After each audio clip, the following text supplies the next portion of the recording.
नमस्कार दोस्तों, welcome to Talent Growth Classes Ballabhgarh में आपका स्वागत है। मैं विनोद भाटी आपके लिए लेके आया हूँ मैथ्स के कुछ चैप्टर्स, जिसमें आज मेरा पहला दिन है और पहला ही मेरा चैप्टर।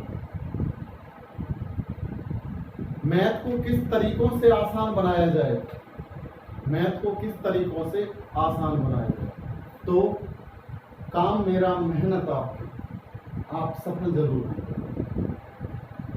मैं आज पहला चैप्टर आपके सामने शुरू करता हूं। पहला चैप्टर मेरा है नंबर सिस्टम, जिसे हम संख्या पद्धति कहते हैं। और ये चैप्टर ऐसा है, इसमें से आपके 2, 3, 4 क्वेश्चन किसी भी हर एक एग्जाम में इसमें से आपको मिलेंगे। इसलिए इस चैप्टर को आपको ध्यानपूर्वक सुनना है, समझना है और फिर करना भी है। सबसे पहले हम कोई भी काम शुरू करते हैं तो किसी बच्चे को जब हम गणित सिखाना चाहेंगे तो सबसे पहले उसको हम गिनतियां सिखाएंगे, नंबर सिखाएंगे 1 2 3 4 5 6 7 8 9। लेकिन जब 10 का नंबर आएगा तो हमारे पास 2 अंक हो जाते हैं, उसको हम अंक नहीं कह सकते, उसको फिर हम संख्या कहते हैं। और जब संख्या को बच्चा सीखने लगता है तो संख्या से पूरा मैथ सॉल्व होता है, क्योंकि इसी संख्या पर सारा मैथ टिका हुआ है, सारा मैथ जुड़ा हुआ है, इसी से ही क्वेश्चन हल होते हैं। इस संख्या के कितने प्रकार हैं वो आपको बताने जा रहा हूं। पहला है प्राकृतिक संख्या। सबसे पहले प्राकृतिक संख्या किन्हें कहते हैं? जो संख्या 1 से शुरू होती है, 1 2 3 4 5 6, वो प्राकृतिक संख्याएं होती है। दूसरी पूर्ण संख्या वो होती है जो 0 से शुरू होती है। दोनों में सिर्फ अंतर ये है कि ये 1 से शुरू होती है और ये 0 से शुरू होती है। तीसरी होती है सम संख्या, जो 2 से पूरी भाग हो जाती है, उसे सम संख्या कहते हैं। जैसे 2 4 6 8 अप टू ये इंफिनिटी तक जाता है।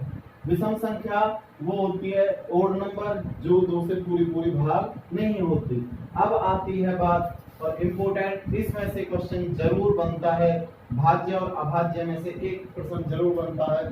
भाज्य संख्या कौन सी होती है, उसका एक छोटा सा रूल ये है IAS, और अभाज्य का केवल IS होता है। इस IAS का मतलब जो संख्या I मीन्स 1, S का मतलब सेल्फ और A का मतलब एनी।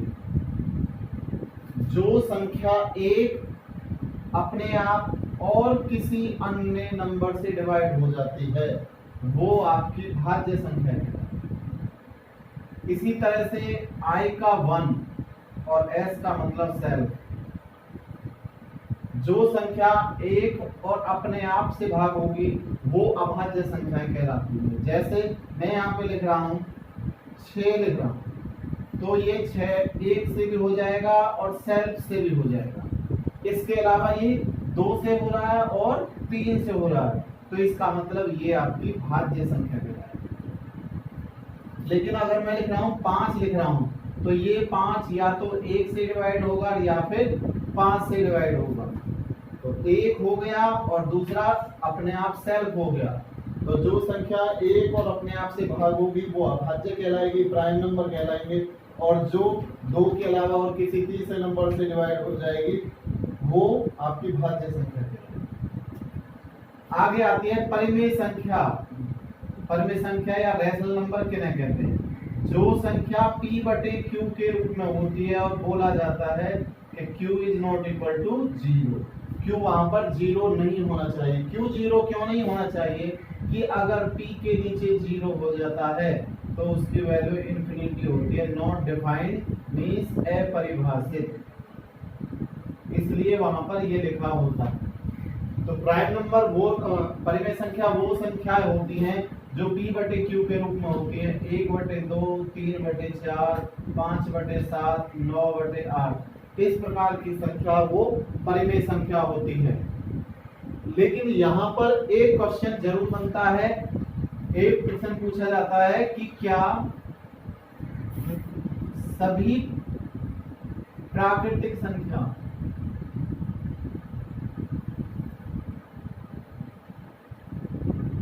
प्राकृतिक संख्याओं को परिमेय संख्या कह सकते हैं?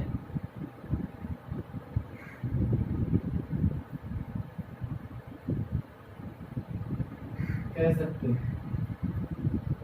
क्या सभी प्राकृतिक संख्याओं को हम परिमेय संख्या कह सकते हैं? इन संख्याओं को ये संख्या कह सकते हैं? तो इसका आंसर है हाँ, कह सकते हैं। क्यों? क्योंकि हमारे पास जो प्राकृतिक संख्या होती है 1 2 3 4 5 अप टू इंफिनिटी तक जो होती है, अगर इन सभी के बटे में हम एक एक कर दें तो किसी संख्या पर कोई फर्क पड़ेगा? किसी संख्या पर कोई फर्क पड़ेगा? नहीं पड़ेगा। इसलिए हम प्राकृतिक संख्याओं को परिमेय संख्या कह सकते हैं। आ जाएगा। अब आती है इर्रेशनल नंबर कौन सा होता है? इर्रेशनल नंबर का रूप ये होता है कि अगर रूट के अंदर कोई संख्या है, कोई रूट के अंदर कोई संख्या है और उसका पूर्ण वर्ग नहीं निकलता है,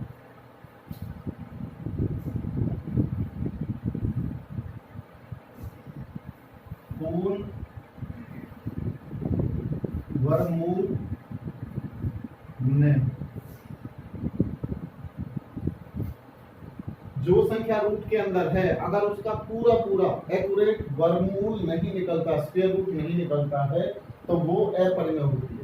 जैसे √3, √2 का 1.732 अब ये चलता चला जाता है, 1.414 भी चलता चला जाता है, इसलिए ये अपरिमेय है। लेकिन अगर इसी में आ जाता है √4, तो √4 का 2 होता है और 2 के अपॉन में 1 कर देंगे तो हमारे पास p अपॉन में q फॉर्म आ जाएगी और p अपॉन में q फॉर्म परिमेय संख्या।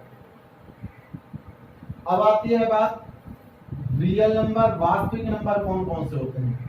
तो रियल नंबर, वास्तविक नंबर का ये होता है कि हमने जो यहाँ से यहाँ तक जितने भी ये चीजें बताई हैं आपको, ये सभी वास्तविक संख्या हैं, ऑल नंबर्स। फिर अवास्तविक में कौन सा बचा? अवास्तविक नंबर में वो नंबर बचे जिनका रूप ये होता है, रूट के अंदर अगर कोई संख्या माइनस की हो जाती है तो वो अवास्तविक, इमेजिनरी या कॉम्प्लेक्स नंबर कहते हैं, जिसका अर्थ है -√5 अगर इस रूप में आ गई, -√4 आ गई, तो ये एक अवास्तविक संख्या है, इमेजिनरी और कॉम्प्लेक्स नंबर है। क्योंकि ये होता है कि -5 = 5 × -1 कह सकते हैं, और 5 × -1 की वैल्यू 11th क्लास में जाके i² हो जाती है, और i² रूट से बाहर निकलेगा तो ये रूट होगा। आगे हम आपके चलते हैं कि एक भिन्न होता है और दूसरा परिमेय होता है। दोनों का अगर रूप देखा जाए तो बोला जाएगा जो p/q के रूप में होती है उसे ही हम भिन्न कहते हैं और उसे ही परिमेय कहते हैं। फिर इन दोनों का नाम क्यों अलग अलग कर दिया गया? इन दोनों का नाम अलग अलग क्यों किया गया है? p/q ये है, p/q ये है। तो अंतर ये है कि जो आपके पास भिन्न होती है वो ऑलवेज पॉजिटिव होगी, और परिमेय संख्या वो पॉजिटिव और नेगेटिव दोनों होगी। यानी कि इसमें केवल 1/2 3/4 आएगा, और इसमें -3/2 7/2, इसमें दोनों। तो ये हो सकता है कि परिमेय संख्या को भिन्न नहीं कह सकते, लेकिन किसी भी भिन्न को परिमेय संख्या हम कह सकते हैं। अब परिमेय अपरिमेय में एक चीज और आती है, एक पाई होता है और दूसरा 22/7 होता है। अगर पाई साइन दे रखा है, चिन्ह दे रखा है, तो उसको अपरिमेय कहते हैं, और अगर 22/7 है तो वो परिमेय है।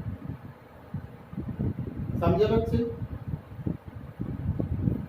तो आप इसको स्क्रीनशॉट भी ले सकते हैं, इसे नोट भी कर सकते हैं। पॉज कर लीजिए, पॉज कर। कैसे यहीं से? इसके बाद अब आता है कि अगर बात की जाए कि नेचुरल नंबर कितने होते हैं संख्या में, तो ये 1 से शुरू होता है, इंफिनिटी पे खत्म हो रहा है, इसका मतलब इन्फिनिटी नंबर होंगे। लेकिन अगर ये एक 0 से शुरू होता है और इंफिनिटी पे खत्म हो रहा है, तो ये कितने नंबर होंगे? इंफिनिटी से एक ज्यादा नंबर होगा, क्योंकि इसमें 0 फालतू है। और इवन और ओड दोनों के दोनों ये 50-50 होते हैं, किसी भी उसमें 100 तक में 50-50 हो गए। उसके बाद आता है यहां से एक क्वेश्चन जो मेन बनेगा कि 1 से 100 तक में भाज्य अभाज्य कितने होते हैं। तो मैं आपको बता दूं, 1 से 100 तक में 74 संख्याएं भाज्य होती हैं, 25 संख्याएं अभाज्य होती हैं, और एक हमारा गिनती का ऐसा है वो तो ना भाज्य होता और न ही अभाज्य होता। ठीक है, समझे हम कि 1 से 100 तक में 74 भाज्य जो भाग हो जाती हैं और 25 ऐसी होती हैं जो अभाज्य होती हैं, और एक ऐसी संख्या होती है जिसको ना भाज्य बोला जाता और ना ही अभाज्य बोला जाता। अब यहां से आपके सामने एक क्वेश्चन आएगा कि 31 से 80 तक कितनी अभाज्य संख्या है?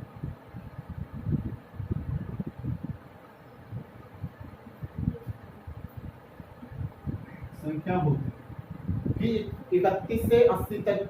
अब इसमें आप या तो ये काम करोगे कि 31 से लेके और 80 तक की गिनती आप लिखोगे, 31 से 80 तक की आप गिनती लिखोगे और उसमें से ढूंढोगे कि अभाज्य कौन कौन सी संख्या। और ये वाला आपको जो ट्रिक है वो आपको किसी भी बुक में नहीं मिलेगी,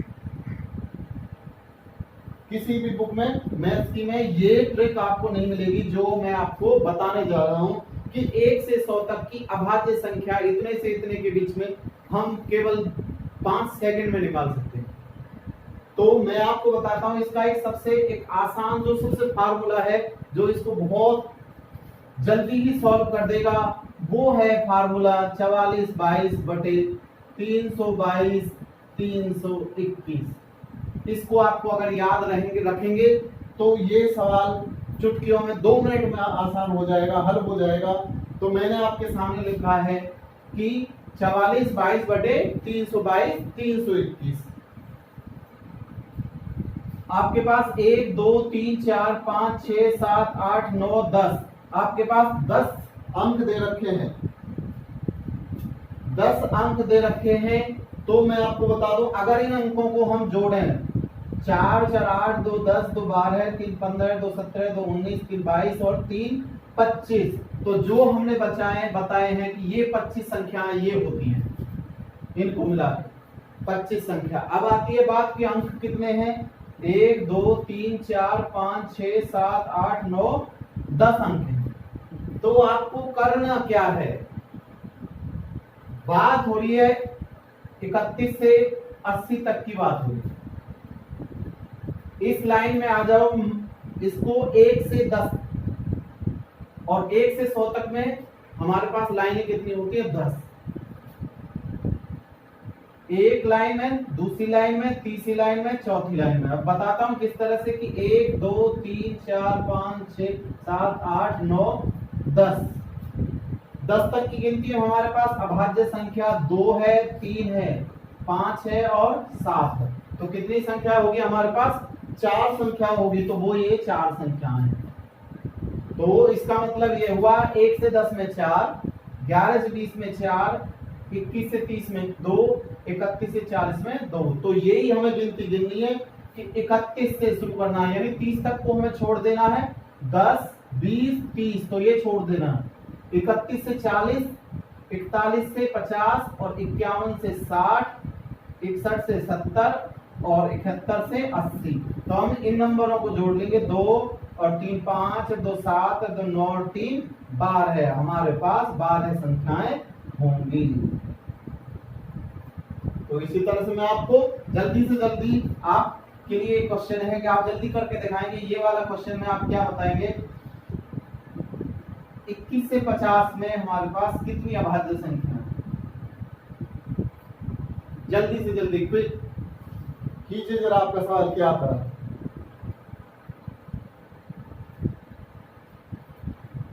ठीक है, ओके, मैं आपको बताता हूँ। 21, 10 और 20 तक हमें कुछ नहीं करना। 21 से 30, 31 से 40 और 41 से 50। तो 3 और 2 5 और 2 7 है ना, गजब की ट्रिक। तो आज के लिए इतना ही। नेक्स्ट सेशन में मैं आपके लिए और लेके आऊंगा। थैंक यू, धन्यवाद।